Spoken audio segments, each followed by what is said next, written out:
Good to see you all this morning. I get really excited about these conversations. There's so many awesome things that happen in this room on Sunday, so much great community and learning and curiosity and all the things that make this place special. But this building is humming during the week as well. We have a minimum of 5 AA meetings meeting here every week. I had to take notes because there's so much stuff. I mean, we've got a vibrant food bank that's happening here, serving our community. Amazing team of cooks that cook a meal, community meal every week, serving our neighbors, our community as well. Our garden team has everything planted. They've already started harvesting and getting things to the food bank. So much good work happening out there. Julie and her team are heading that up. As we speak, our children's ministry, we've got 28 members of this congregation who are investing in kids. And we all take a little piece to make it happen. And doing incredible intentional work with our preschoolers and our elementary schools kids. Brandy and her team, they're leading our youth and doing some great programs here in the summertime. Our senior group, I go because I want to be a member, and I maybe don't have quite the number yet, but I'm close. What an incredible community and group of folks that get together and support each other. A great place to be. And then there's our partnerships with the other ELC churches in our community. With Trinity and Central, we're able to put together lunches to feed our unhoused neighbors. I mean, there's good things happening, and you're all a part of it, and none of us could do it by ourselves. So it's an amazing thing. But I'm very excited about this conversation today, and I would like to hear more about this ministry that's very close to my heart. So I want to invite Caitlin and Jan up. Come join us, and maybe you can get are we going to have chairs, or what are we going to do? Gotcha. We're going to be right here. Go ahead and get your mics, and I'll join you up here. I want to say, is this going to be theirs? That'll be theirs, yeah. Okay, then that'll be mine. That'll be yours. Look how organized you are. A+. Welcome. Yes? Welcome. It'll come on. It'll come on. You can put this one on. Okay, look at this. We got work to do. Can I hold that for you? Yeah. Here you go. Thank you. Welcome. Thank you. My two friends, I'm so happy to be sitting up here with them, and I escaped to come in here today because this topic matters to me. It has been a big part of my childhood growing up, my young adulthood, and my recent experience. My mother was an RN, and when she left hospital work after having kids, she took a job at a local nursing home, and she always had my sister and I involved in a adopt a grandparent program. I mean, since I can remember, we had special grandparents that we would go visit. My first job was in the laundry room at the nursing home. 13, I got my first job. My husband Jake, my mom put him to work in the kitchen, which was very good for him. Washed a lot of dishes. And then as a teenager, I worked at the front desk for a long time. And then I went and got my certified nursing training, CNA training. And I worked as a nurse's aide all through high school, all through college, paid for a lot of classes. And I loved it. It was just sacred work for me. And then more recently, I've just been through this on the other side of life. Both my parents passed in the last 2 years, and walking through them with the transition to from home to independent living, and then assisted living, and then skilled nursing. My dad had Alzheimer's, so then there was memory care. And the work of the hospice workers for the last part of their life. We couldn't have done it without all these amazing people. So I so respect the work you're both doing, and I'm so glad to be here and part of this conversation today. So I'm hoping that we will leave here knowing a little more about what's happening through Bethany of the Northwest and how we can be part of it. And I'm wondering if maybe we can start out by you telling us, first of all, Caitlin, introduce your role there, what you do. And I know that Jen is on the board there, and she's going to talk about that a little later. But your role there, and then can you tell us about where Bethany started in Everett and the tradition that has been established in our community? Yeah, hello everyone. Thank you so much for having me. So, I think so. I'm Caitlin Malillo. I am born and raised ELCA Lutheran from this area. I grew up going to First Lutheran down the road, Gloria Dei, but I didn't know about Bethany until I came home from grad school. When I was looking for my very first job. So I started at Bethany as a chaplain. I work in the spiritual care department. I get to provide spiritual care, emotional support for our staff, for our residents and their families through some of the toughest moments of their lives. So it's been a really deep honor to be there. I, about a year and a half ago, transitioned to being the director of spiritual care. So now I oversee our entire department. We have a very small staff of chaplains, and we get to have some interns who are learning how to do the work of chaplaincy and spiritual care. So it's just been a blessing. And as you heard Nick say, Bethany has been in the Everett community for over a century. A lot of people don't know that, but so we have some pictures actually. Our CEO, our maintenance director, did some digging in some old archives, and they found a whole bunch of history about Bethany in Everett. So in 1891, the very first hospital in Everett was established. At this point, it wasn't quite Bethany, but if we go to the next slide, just a few years later, Bethany kind of took over that hospital. And it's at this point that the churches became involved. They're Central Lutheran, I believe, Zion Lutheran, from the beginning have been a part of this ministry, which is pretty incredible. You stand in a place where people stood 100 years ago supporting nurses, supporting elderly, supporting those who needed health care. So in 1901, the hospital became a college. And over those few years, nurses were students at Bethania College. On the next page, you can see this is the first class of 1904. Moving on. The college was around for about 15 years before it closed, and then Bethany transitioned from being a place of education to being a place of healthcare again.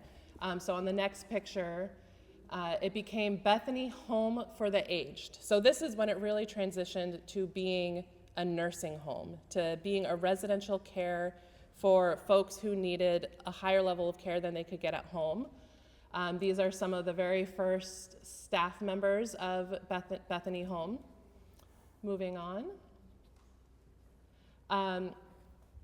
And after about 20 years or so, it started growing, and we needed more space.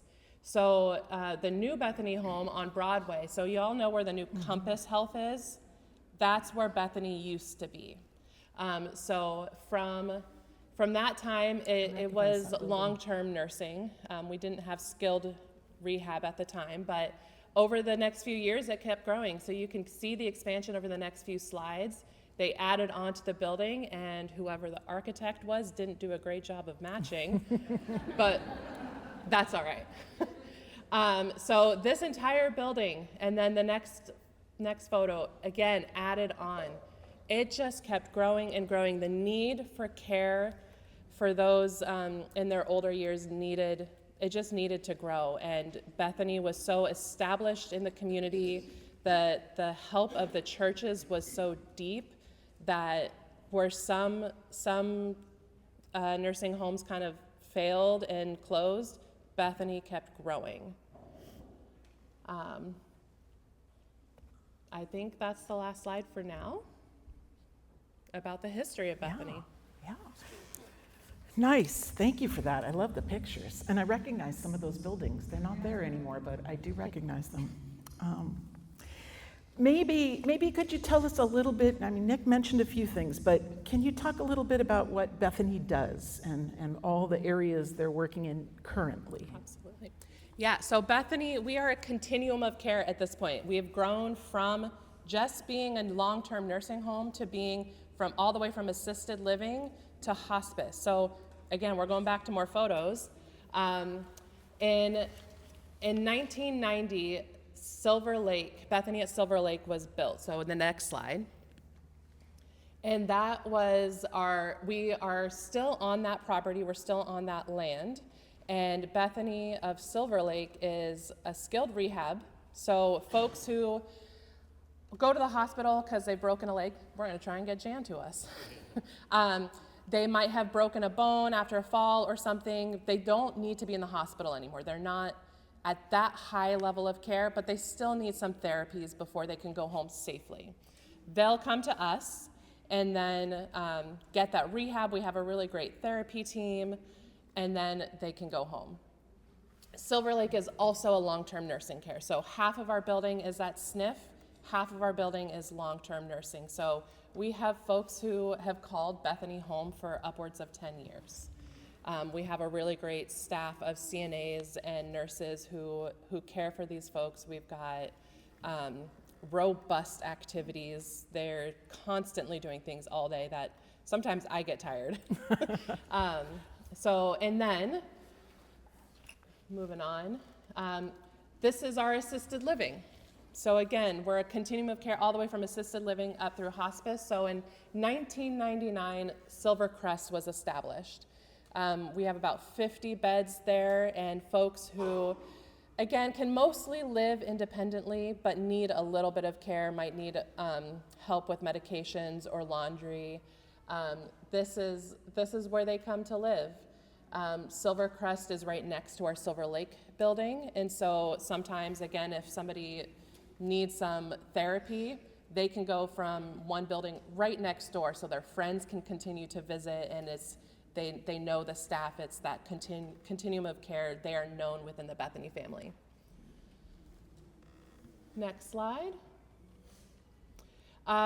Bethany at Pacific, so just down here in the old Providence building is another SNF in long-term. So it's the same thing as Silver Lake. We do that partial rehab therapy. Folks get to go home, and then long-term nursing.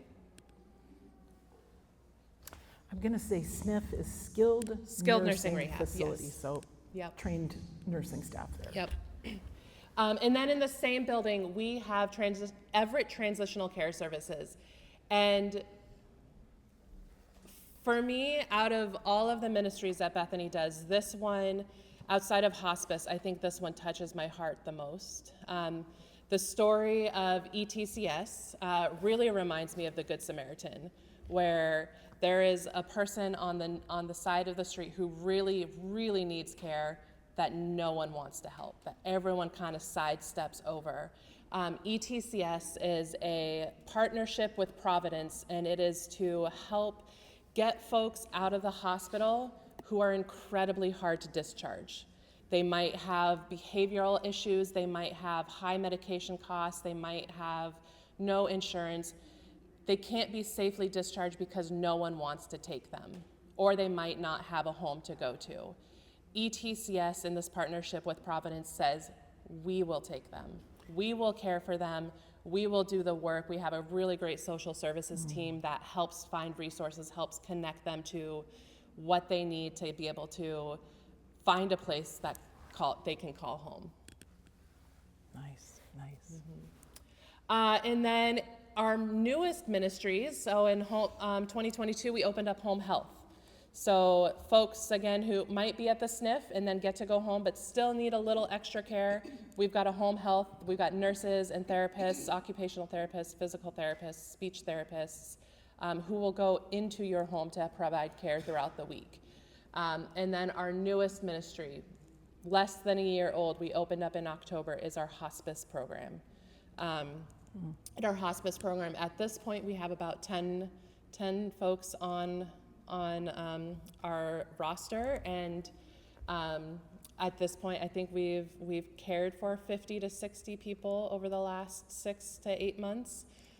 So we're still new, we're still growing, we're still trying to, figure out some kinks. But again, it's one of those things, we can go to you. They go into homes if that's where the person is. We go into facilities. So if somebody is on hospice in a nursing home, that's where we go. It's a lot of good work. It is a lot of good work. Yeah, I'm curious how this lovely lady came on your team. Jen is on the board there, and I know Gemma. Is Gemma here today? No. Gemma is our delegate, so she also attends meetings and stuff like that.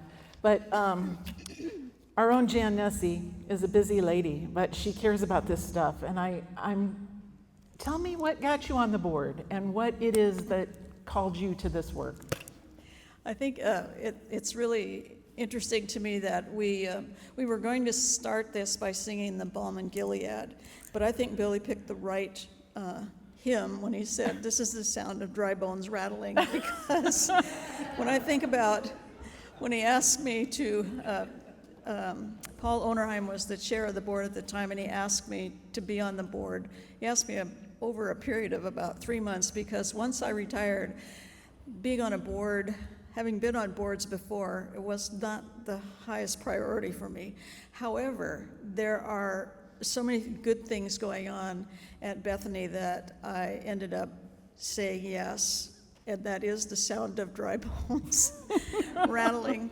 But the board, basically their job is to set policy, and then it's carried out by the staff. And the policies obviously are very good.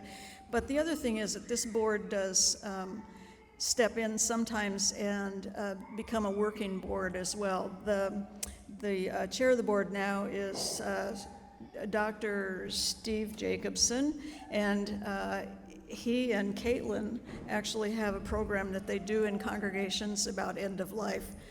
Caitlin can tell you more about that at the table at the end. We could hear more about that. And my job on the board is just to engage congregations and people who are interested in the health of our seniors. So another reason that I got on the board, and maybe this is more appropriate when we get to the talking about hospice, because there's lots of ways that congregation people can be involved in what's going on at Bethany in many different ways. And one of them is in hospice. And my dad, who he's an ex-Navy guy and spent his whole life taking care of Boy Scouts and that sort of thing. And he was the last person I would expect to be a hospice volunteer. And when he did, I asked him, I said, "What do you do?" And he said, "I go in and I listen to people tell me their story." And that's what he was doing. And I thought, well, that actually does fit more about him than I usually think of. But I think that sort of sums up why I decided to be on the board. And there's probably a lot more that we could talk about of ways to engage in what's going on there if people in the congregation are interested in participating. Yeah. I'm going to ask you one more question. Oh, okay. Because you, when we talked about this, you had talked about how inspired you were by the way this ministry supports the people who are working there. Oh. And I wanted you to share a little bit of that. Yeah. That's true. That is another reason. There's another reason too. I've been on other boards. One was a nursing home and one was a medical center. And in both of those cases, the focus was on the people in the clients, the residents there, which is good. I mean, it has to be. But at Bethany, one of the things that I've noticed, and one of the reasons I said yes, is that their ability to support the staff is outstanding. 2 years ago, sent the CEO back to college to get an MBA. Right now, there are 2 other people who are administrators at Silver Lake and Silvercrest, right? at CTS? ETCS, Everett Transitional Care Services. Yeah, okay. Sent them back to school to get more training as well. There's 2 congregations that have joined together to donate money to a scholarship fund that the nursing staff or all the staff nominate each other for who might get this scholarship. So there are other ways to participate and to do that kind of thing. But I think that when you have a good staff, you have well-kept clients. That was an important factor too. The other thing that I reflected back on what's going on at Bethany, and Kaylin talked about how it's going from early on care to the late stages of care. And I think back to my late husband's grandfather, who was a part of the Augustana nursing home development in Minneapolis. It started out as, it looked like actually that building, that wooden building that we started out with here. And it went through several iterations about how the church could care for people. It went from a home to unwed mothers to a place for wayward boys to a place finally for people that needed nursing care. And then it expanded and it grew just like Bethany is growing, building more and more. It now takes up 4 or 5 blocks in Minneapolis, but still is owned by the Lutheran Church and the churches in that area. And if you go to Augustana Lutheran in Minneapolis on 11th Avenue, it's a church building that's smaller than this one and has, maybe 100 people coming. I haven't been there for a long time, but it's just a small place. And you think about the mustard seed and what can happen. And that's what's happening at Bethany as well. Yeah, thank you. Caitlin, so to that issue of growth, you mentioned a few things, hospice growing.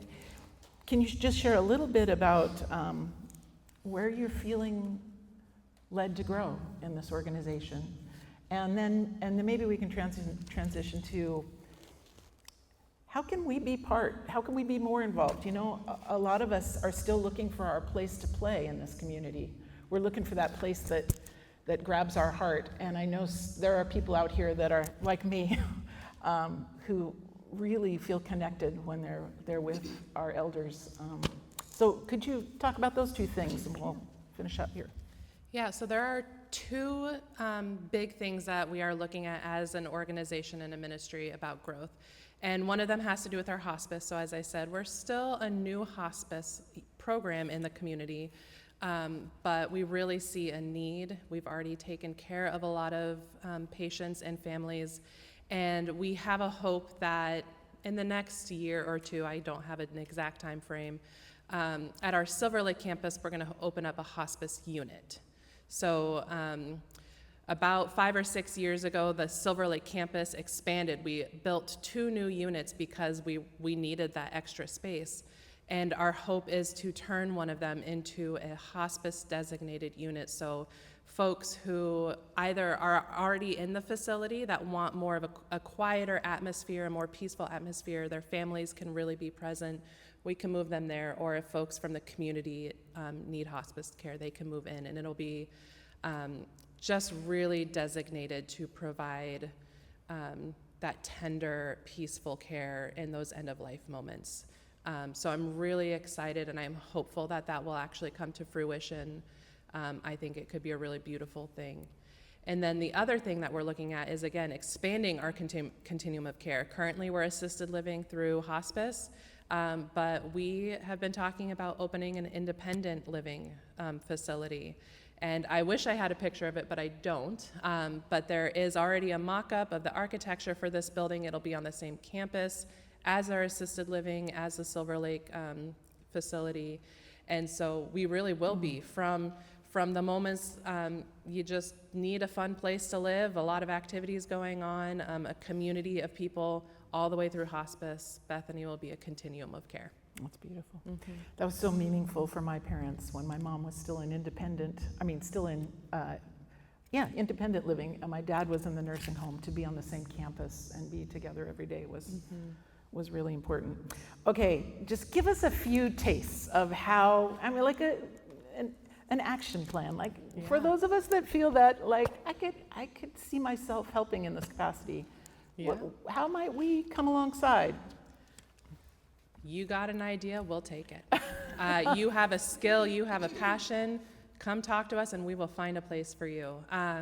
We have volunteers in all of our facilities. Our volunteers do anything from just provide companionship. We've got one volunteer who will literally come in and sit and read to some of our residents who are a little bit more bedbound. We've got, Tom is here. Tom comes into our Pacific campus and teaches gardening classes. And we had some more people who could actually work on those gardens in Silver Lake too. But Yeah. So Tom needs some extra help. I had to do it. We've got a green thumb around here, so. We've got space for musicians. Our folks love when musicians come and give, I don't know if you would call them little concerts or whatever, but I would say outside of bingo, when we have a musician come in, that activity room is the most full I've ever seen it. We've got folks who volunteer specifically with hospice. And again, that could just be companionship. That could be coming in and providing some company for the patients so their caregiver can go take a nap, go take a shower, go run groceries. We've got hospice volunteers who bring their cat in for pet therapy. So if you got a cat that really likes to snuggle and provide love and warmth, if you've got a dog, you know, it is. Actually, this cat, Lily, will ride on the shoulders of their owner and just like walk down the hallway, and everyone loves to see Lily coming. Dogs are great. We've got needs for hairstylists or manicurists or CPAs, folks who can help with paperwork. So again, if you have a skill and you have a passion and you said, how can I help with Bethany, we'll take it. One more thing, they do a good job screening and training people so that they feel comfortable and safe working in healthcare. Because depending on the kind of healthcare you have to be aware of certain precautions, they do an excellent job, much better than I ever experienced. Can you repeat that for our friends in the back? Yeah, we won't just throw you in, we'll train you. We want to make sure you feel comfortable doing the work that you're coming in to do, that you feel comfortable both in the space, but also working with the people. So some really good training will happen. Sometimes there's just an opportunity for a one-off as well. And I was just thinking about last year, or well, this last May, this year, we had the second week in May is Nursing Home Week, or Nursing Home Nurses Week or something. I don't know the exact name of it, but the nursing home does a great job of getting every day something for the staff. And I convinced the board that each one of them could volunteer for a day and be at one of those to serve pizza or serve ice cream, or one day it was waffles. And at the end of the week, there's a barbecue over at the Pacific Building. But I said, I just need you to do it this year, because next year we're going to have volunteers from our congregations come and do that. So that would be a one-off. If mark it down now, second week in May, whatever We're week good that at is. serving food, too. We'll Why not? get Yes. people to come and help with that. And then one more note about volunteering. If you're like, I really don't feel comfortable going into the buildings or actually interacting, we have so many needs for resources. We have so many needs for prayers. So if you are a handmade card maker, we love birthday cards to give to our staff and to our residents. We love bereavement cards, so when a resident does pass, our staff will sign it. So that's a huge need we have. Two of our churches hand make quilts for us to give to our residents, specifically our hospice folks. So I would say we don't need quilts because we have an abundance, but we can find ways Lutherans to in the get you house, right? involved from home if that works too. Where's Stacy? Maybe we could use Afghans. Yep. Stacy, are you here? We need Afghans. So many ways. that we can all come together. And here's the truth. We're all getting older. We take our turn caring for each other. And that's what community is about. That's what church should be about. And thank you for sharing this vision you guys have, the work you're doing, and how we can be involved. I'm excited to see what happens. Can I pray for you? And then I'm going to ask Jan if she'll invite us to the communion table after we pray. Let's bow our heads. God of the universe, our creator, our sustainer, the one who takes us from birth to rebirth. Thank you. Thank you for the work of Bethany of the Northwest, Lord, for their history here, for their care of our community, the mission, and the good work they do. Continue to inspire and grow this ministry as they serve as a balm in our community and gather people and resources to them. Continue to sustain their staff, their volunteers, strengthen our friendship and our partnership so we can be part of the good news and the body of Christ in that place. God, be with those who are receiving care at Bethany. May they feel your loving presence in those who serve as the hands and feet of Jesus. And all this, we give you thanks, and we look to you for the future. We say this in Jesus' name. Amen. Amen.